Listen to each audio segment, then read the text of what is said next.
Comment réussir sa vie? Vaste question. Et en fait, je pense qu'il n'y a pas de bonne ou de mauvaise réponse à cette question. Il y a probablement autant de manières de réussir sa vie que d'individus sur Terre.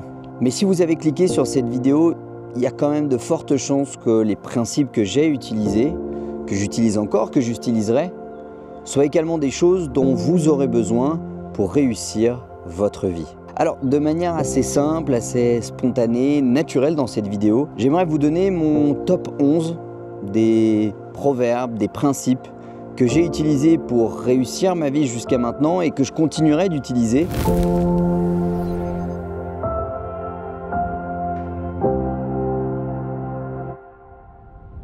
Principe numéro 1, avoir une vision long terme. Parce que souvent aujourd'hui sur Internet, sur les réseaux sociaux, dans les magazines, avec le marketing, on nous vend la solution rapide. Le partir de zéro, gagner son premier million en un mois. Et c'est vrai que c'est une belle promesse et c'est vrai que ça peut arriver, c'est pas toujours des conneries, mais ça reste, et je peux vous le dire, des anomalies statistiques à l'échelle de l'ensemble des personnes qui peuvent le faire, de tous les pays développés. Et en tout cas, ma vision, c'est qu'il est beaucoup plus facile de réussir sa vie en étant un coureur de fond qu'en faisant du sprint. Alors ça ne veut pas dire que dès ses 20 ans, il faut déjà penser à sa retraite, ce qui se passera quand on aura 60, mais mine de rien, on se rend compte parmi les personnes qui ont le plus réussi, et peu importe le domaine, personnel, familial, amoureux, professionnel, qu'en général, le trait commun qu'on peut trouver à ces personnes, c'est qu'elles ont eu de la vision, de la projection, qu'elles ont su assez tôt ce qu'elles allaient faire plus tard. L'exercice que vous pouvez faire dès maintenant pour travailler cette vision-là, c'est de vous poser des objectifs et quels sont les différents jalons, les différentes étapes par lesquelles vous allez passer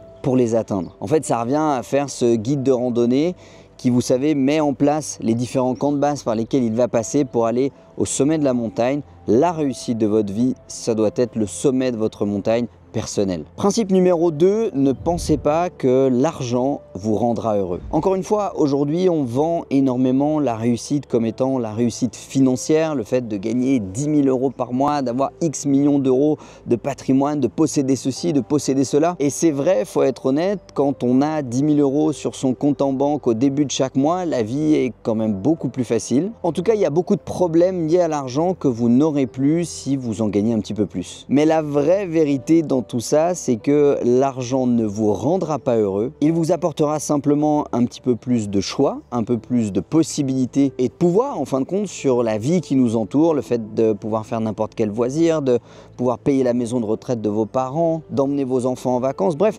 On n'est pas obligé de penser à la Lamborghini, la Ferrari, la Rolex au poignet. L'argent, ça peut servir des causes beaucoup plus nobles qu'uniquement une cause matérielle. En tout cas, si aujourd'hui vous pensez que l'argent, ça vous rendra intérieurement heureux et épanoui, pour en avoir discuté avec des dizaines, pour pas dire des centaines de personnes qui ont des millions d'euros sur leur compte en banque, eh bien je peux vous le garantir, c'est absolument faux. Principe numéro 3, mieux vaut prévenir que guérir. Évidemment, en tant qu'interne en 8e année de médecine, c'est facile pour moi de dire ça, mais si vous saviez le nombre de personnes que j'ai rencontrées qui m'ont sorti, vous savez, cette phrase qui est absolument horrible. Ah, vous savez, monsieur Moirou, si j'avais su, j'aurais changé de poste. Si j'avais su, j'aurais arrêté de fumer. Si j'avais su, j'aurais perdu un petit peu de poids. Et on ne s'en rend pas compte quand on est jeune, quand on a 25, 30, 35 ans, mais vivre avec des regrets ou des remords, c'est quelque chose de vraiment horrible. Et malheureusement, ça fait partie du genre de maladie auquel il n'y a pas de remède. Et quand on fait face à une maladie pour laquelle on n'a pas de traitement, eh bien la meilleure chose à faire,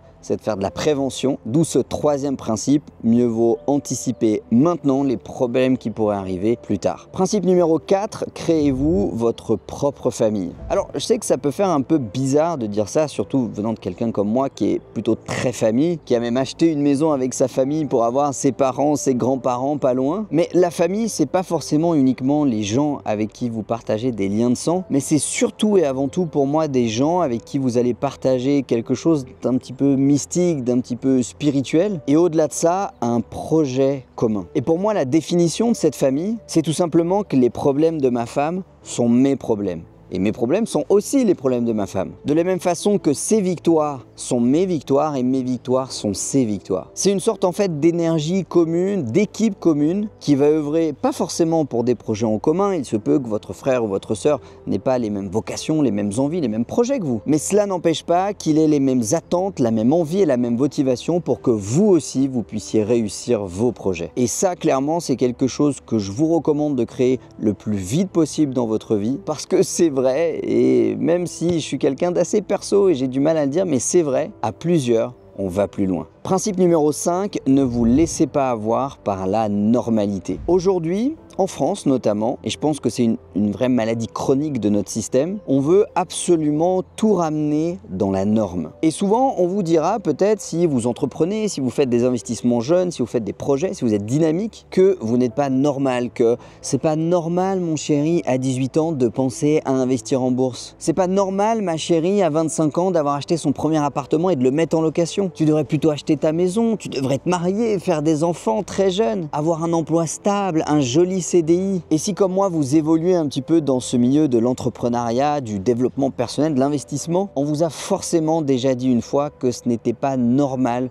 que vous fassiez telle ou telle chose. Et mon conseil par rapport à ça, gardez toujours à l'esprit que si il y avait toujours eu des gens normaux chez nous, nous ne serions probablement pas français, les femmes n'auraient probablement toujours pas le droit de voter et je n'aurais probablement pas le droit de dire librement ce que je pense sur cette vidéo YouTube. Au contraire d'ailleurs, je vous invite vraiment à cultiver votre originalité, vos talents, développez-les un maximum, même s'ils sont originaux, et vous verrez qu'au bout d'un moment, le monde arrêtera de vous dire pourquoi est-ce que tu fais ça et commencera à vous dire comment est-ce que tu as fait ça. Et à ce moment-là, vous commencerez à toucher du doigt une certaine réussite, qu'on appellera sociétale d'ailleurs, mais en général, la réussite sociétale qui arrive quand on a 25, 30, 35, 40 ans, elle a souvent été critiquée, voire même rabaissée quand on était plus jeune. Raison pour laquelle il ne faut jamais se laisser avoir par la normalité. Principe numéro 6, gardez vos rêves secrets. Alors, je sais que ça peut paraître bizarre venant d'un mec qui affiche ses rêves, ses ambitions, ses performances, ses réussites sur Internet, comme je le fais quotidiennement avec vous. Mais en fin de compte, tout le monde n'est pas capable de l'entendre et tout le monde n'est pas capable de vous encourager, vous féliciter et vous pousser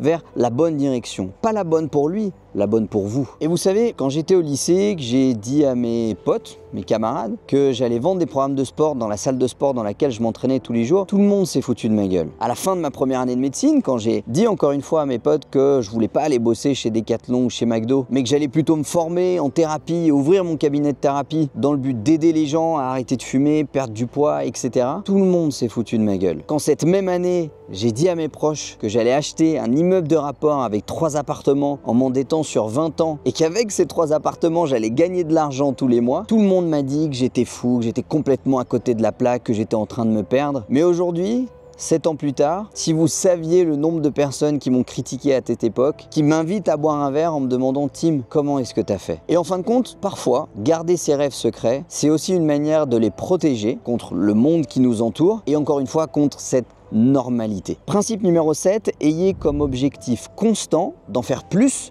en moins de temps. La productivité, vraiment pour moi, c'est ce qui a transformé ma vie, c'est ce qui m'a permis de faire la différence par rapport aux autres. Et être productif, ça ne veut pas dire travailler 90 heures par semaine comme un bourrin le dimanche, la nuit, dormir très peu, etc., etc. Être productif, ça veut dire arriver à faire plus de choses, les faire mieux, et ça en moins de temps. Et moi, personnellement, quasi tous les 6 mois, je remets en cause ma méthode de productivité, mon agenda, ma prise de notes, dans une sorte de perspective en fait de croissance exponentielle à chaque fois de ce que je suis capable de faire, de mes capacités, mon moteur. Et je pense que c'est important pour réussir sa vie, quel que soit le domaine, d'en permanence chercher à améliorer le moteur. Et notre moteur, c'est notre mental, c'est nos émotions, notre cœur. Et si encore une fois on peut donner un point commun de toutes les personnes qui ont réussi, c'est qu'elles sont en permanence à la recherche d'une amélioration, d'une progression, de faire mieux, de le faire plus vite, plus efficacement. La productivité, c'est vraiment peut-être le secret le plus important de cette vidéo qui vous permettra de faire la différence par rapport à tous vos concurrents. Et surtout,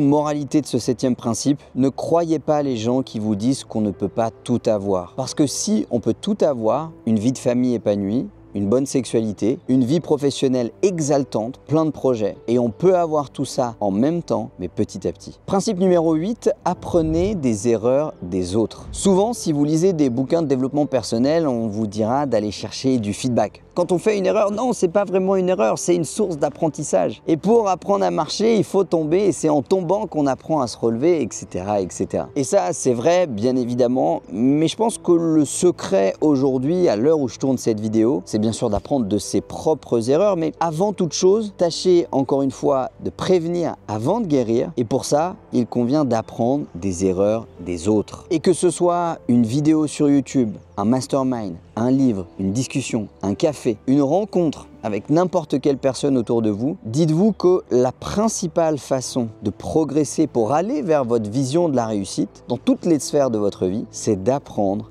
des erreurs des autres. Et alors pour ça, il faut rencontrer d'autres personnes. Et on dit souvent que nous sommes la somme des 5 personnes qu'on fréquente le plus. Or, si les 5 personnes que vous fréquentez le plus ne font jamais d'erreur, a priori, c'est qu'elles ne tentent jamais rien. Mais si elles ne tentent jamais rien et qu'elles ne font jamais d'erreur, vous ne pourrez pas apprendre de leurs erreurs. Ça peut paraître bête, ça peut paraître logique, mais il vaut mieux fréquenter des gens qui tentent et qui échouent plutôt que des personnes qui restent dans cette normalité écrasante, qui ne font rien et qui n'échouent jamais. Principe numéro 9, ne vous battez pas que pour vous. Alors ça peut paraître un peu cliché du jeune papa, etc. qui vient d'avoir une petite fille. Oui, c'est vrai, mais vraiment quand on se rend compte qu'on a une équipe, un projet commun qu'on partage avec d'autres personnes et que non seulement il faut réussir, mais qu'en plus de ça, dans la difficulté, dans l'adversité, les moments difficiles, et il y en aura forcément, eh bien il ne faut pas lâcher. Pourquoi? Parce que sur le bateau, il n'y a pas que vous. Et personnellement, je suis profondément convaincu que l'être humain est un animal social, pas sauvage, et qu'il sera toujours prêt à faire beaucoup plus d'efforts,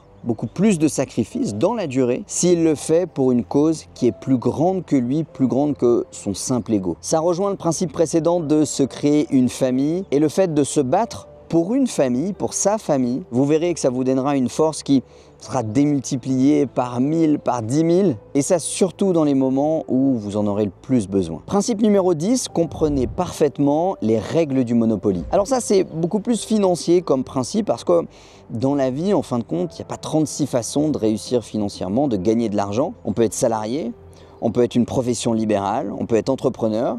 Et quatrième solution qu'on peut être avec les 3 autres, c'est qu'on peut être investisseur. Et les règles du jeu, elles sont simples. P égale petit r fois grand R fois T. Votre patrimoine, ce qui va vous rapporter de l'argent automatiquement sans que vous ayez besoin de votre temps ou une solution ou une compétence contre celui-ci, c'est bien les revenus que vous avez multipliés par le rendement auquel vous pouvez les placer, multipliés par le temps pendant lequel vous allez pouvoir maintenir ce rendement. Et ça, c'est une formule basique, simple en fin de compte, mais si vous saviez le nombre de personnes à qui ça aurait pu changer la vie d'apprendre ça à 20 ou 25 ans, et tout simplement en appliquant cette formule, on peut changer sa condition financière. Et la vie dans le monde de la finance, c'est un monopoly géant dans lequel il y a des règles, comme on vient de le voir, et il y a des opportunités à saisir. Le plus vite vous aurez la compétence pour repérer ces opportunités, les saisir, aller sur les deals là où personne ne veut aller parce que personne n'a la compétence, et le plus vous garderez à l'esprit cette règle centrale du Monopoly, le plus vous serez le joueur qui dominera le marché et qui n'aura jamais de sa vie besoin de s'inquiéter pour de l'argent. Et c'est bien évidemment ce que je vous souhaite. Principe numéro 11, aider les autres et redonner. Alors, je ne suis pas particulièrement religieux, mais je crois à une chose vraiment importante qui s'appelle le karma. Et pour moi, dans le karma, quand on a reçu énormément d'amour, de chance, de bienveillance, de l'univers, peu importe si c'est Dieu, pas Dieu, j'en sais rien, eh bien pour continuer d'en avoir, il faut que la roue tourne. Et pour faire tourner la roue, il faut que vous aussi, vous puissiez aider, partager, transmettre d'autres personnes et servir en tout cas une cause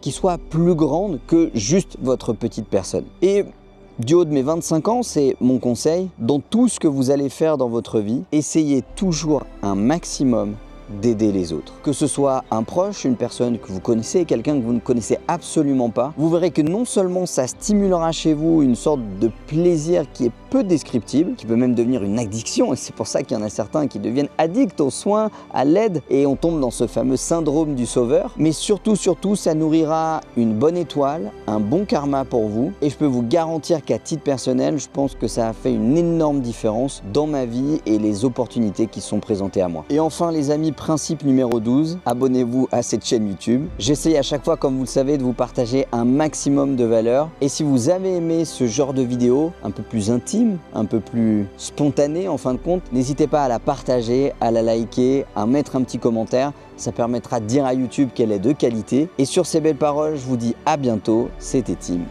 Ciao.